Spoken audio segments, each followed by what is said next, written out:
Hi friends, price Lord. எல்லாம் எப்படி இருக்கீங்க? நல்லா இருக்கீங்களா? ஓகே ஃப்ரெண்ட்ஸ், இன்னைக்கு ஆரோக்கியமான சட்டங்கள்ல 34வது சட்டம் பார்க்க போறோம் ஃப்ரெண்ட்ஸ். என்ன சட்டம்னா சமாதானமா இருக்க வேண்டும். இன்னொரு டைம் சொல்றேன் ஃப்ரெண்ட்ஸ், சமாதானமா இருக்க வேண்டும். ஓகே ஃப்ரெண்ட்ஸ், நம்ம எப்போது போல ஒரு குட்டி பாட்டு பாட போறோம், ஒரு குட்டி வசனம் வாசிக்க போறோம், ஒரு குட்டி கதை பார்க்க போறோம் ஃப்ரெண்ட்ஸ். வாங்க நம்ம எல்லாம் சேர்ந்து பார்க்கலாம். வாங்க. சர்வ வல்லவர் என் சொந்தமானார், சாவை வென்றவர் என் ஜீவனானார்.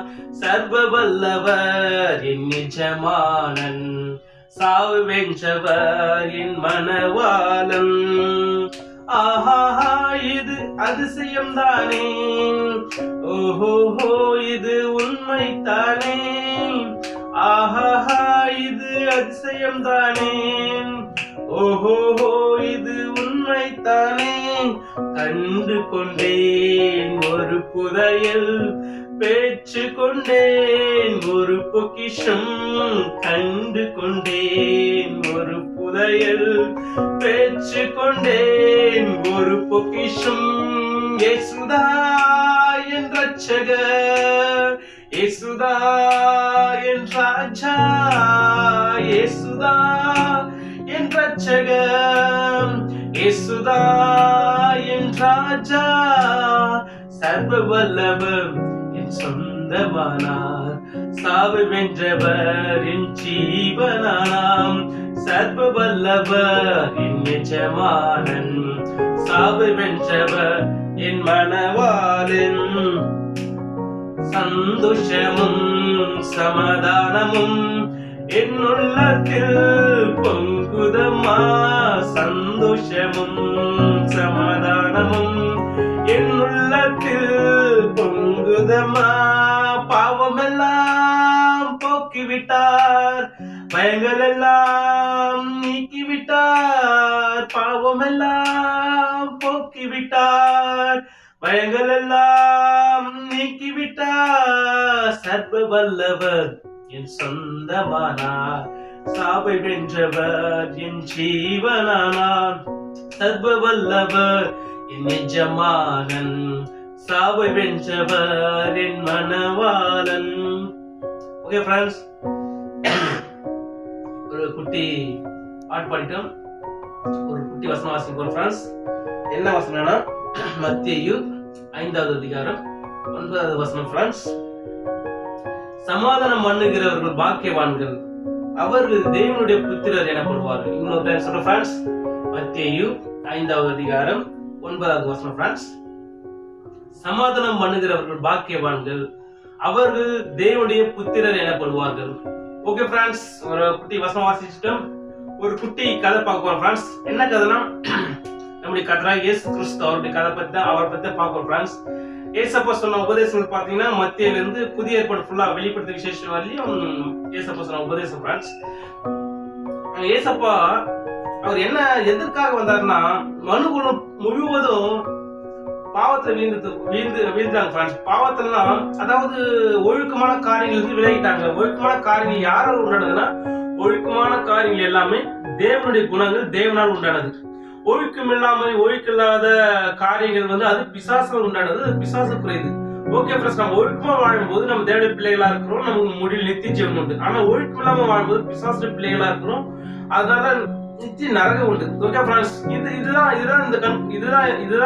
ஃப்ரெண்ட்ஸ். இந்த டைம், இந்த நேரத்துல ஏசப்பா என்ன பண்ணாரு, அவர் மனு அவதாரம் எடுத்து வந்து கடவுளுக்கு, பிதாவுக்கு, தேவனுக்கும் நமக்கும் பெரிய பிளவு உண்டாச்சு ஃப்ரெண்ட்ஸ். என்ன பிளவுனா, பாவம் என்கிற பிளவு உண்டானதுனால பிதாவாகிய தேவன் நம்மோடு கூட அவர் உறவாடவும், நம்மோடு கூட அவர் உறவாட அழிக்க வைத்துக் கொள்ள அவர் நம்மளால நமக்கு நம்ம பாவம் தடையா இருக்கு ஃப்ரெண்ட்ஸ். இந்த பாவத்தை உடைச்சது தான் இயேசு மனுவதாரம் எடுத்து தன்னுடைய ரத்தத்தை சிந்தி தன்னுடைய ஜீவனை கொடுத்து பாவத்தில் விற்கப்பட்ட ஃப்ரெண்ட், பாவத்தில் விழுந்து விற்கப்பட்டோம், அந்த அவருடைய சொந்த ஜீவனை கொடுத்து சொந்த ரத்தத்தை கொடுத்து நம்மளை மீட்டு எடுத்தார் ஃப்ரெண்ட்ஸ். ஓகே ஃப்ரெண்ட்ஸ், இதான் சின்ன கதை ஃப்ரெண்ட்ஸ். இதுல ஒரு சின்ன தாட்ஸ் கூட ஷேர் பண்ண விரும்புறோம் ஃப்ரெண்ட்ஸ். நம்ம கூட அநேகர் ஃப்ரெண்ட்ஸ், நம்ம அநேக பாவத்தில் இருப்போம். அநேக பாவங்களை பார்த்தோம்னா நிறைய பாவங்கள் நம்ம ஒழுக்கம் இல்லாத காரியங்கள் எல்லாமே பாவம் தான் ஃப்ரெண்ட்ஸ். நிறைய நம்ம இப்போ இந்த சட்டங்கள் பார்த்து தான் உங்களுக்கு தெரியும் ஃப்ரெண்ட்ஸ். பொய் சொல்றது, திருடுறது, கெட்ட வார்த்தை பேசுறது, உபச்சாரம் பண்றது, குடிக்கிறது, பொருளாசை, பணாசை, நிலாசை, இது எல்லாமே வந்து பாவம் தான் ஃப்ரெண்ட்ஸ். இது இப்படி நம்ம இந்த பாவத்தை விரும்பி நம்ம பாவத்தை செய்யும் போது நம்ம நித்திய தண்டனை உண்டு ஃப்ரெண்ட்ஸ். இதுதான் ஏசப்பா நம்மள மீட் எடுத்தார் ஃப்ரெண்ட்ஸ். ஓகே ஃப்ரெண்ட்ஸ், நம்ம ஏசப்பாவை நம்ம நம்பும் போது, விசுவாசிக்கும் போது பரிசுத்த ஆவியானவர் நமக்குள்ள வந்துடுறாரு ஃப்ரெண்ட்ஸ். அவர் வந்த உடனே நிறைய பேர் சொல்லுவாங்க, நான் ஏசப்பை ஏற்றுக்கொண்டேன், நான் சர்ச்சைக்கு போறேன், நான் சுத்தமா வாழ முடியுமா, அதாவது சில பேர் உடல்லையும் உள்ளத்திலையும் தூய்மை இருக்க மாட்டாங்க, உண்மை பரிசுத்தமா வாழ மாட்டாங்க ஃப்ரெண்ட்ஸ். சில பேர் பார்த்தோன்னா உடல்ல பாவம் செய்ய மாட்டாங்க, ஆனா உள்ளத்துல பாவம் செய்வாங்க ஃப்ரெண்ட்ஸ். ஆனா ஏசப்பை ஏற்றுக்கொண்டு நம்ம உடல்லையும் உள்ளத்திலையும் நம்ம முழுவதும் பரிசுத்தமா ஒரு கள்ள கம்ப்யூட்டர் குழந்தை போல நம்ம வாழ முடியும் ஃப்ரெண்ட்ஸ். இது உடனே நந்துருமா, எத்தனை பேருக்கு ஆசை இருக்கு ஃப்ரெண்ட்ஸ். நான் குழந்தை போல நான் நிம்மதியா, நான் சுத்தமா நான் நிம்மதியா வாழ்க்கை எத்தனை பேர் விரும்புவாங்க ஃப்ரெண்ட்ஸ். அது உடனே நடக்காது ஃப்ரெண்ட்ஸ்.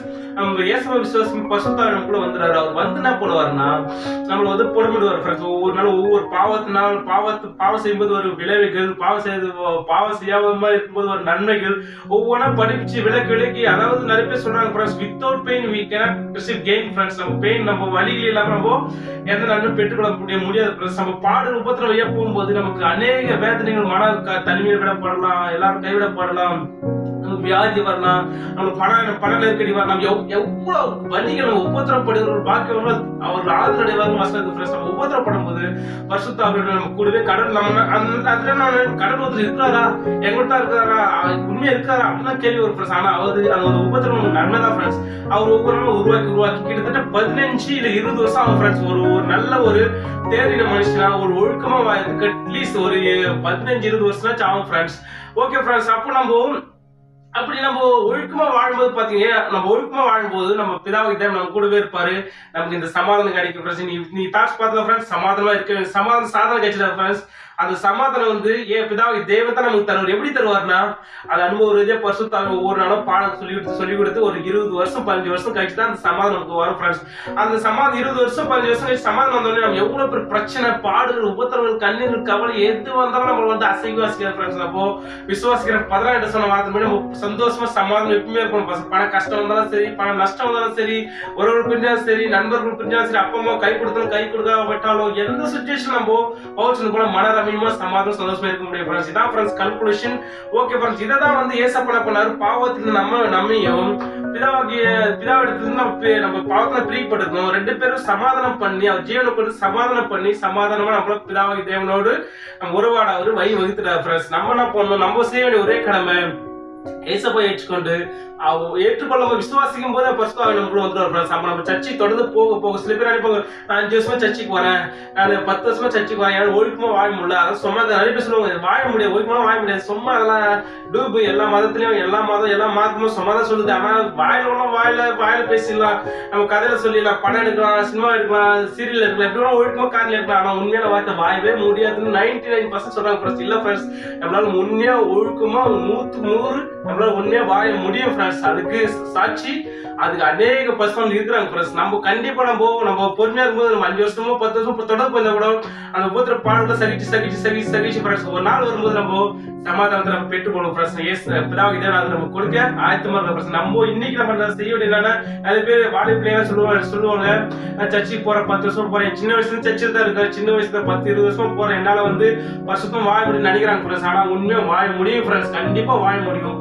நம்ம பொறுமையோடு இருக்கும்போது ஒரு 20 வருஷமாச்சு கண்டிப்பா நம்ம பொறுமையா இருக்கும்போது அந்த சமாதானம் கிடைக்கும் ஃப்ரெண்ட்ஸ். இதான் ஃப்ரெண்ட்ஸ் சின்ன குட்டி கதை குட்டி thoughts friends. Okay friends, thoughts நம்ம புரிஞ்சுக்கணும் நம்புறேன். Okay friends, bye friends, make a nice day, God bless you, bye friends, bye.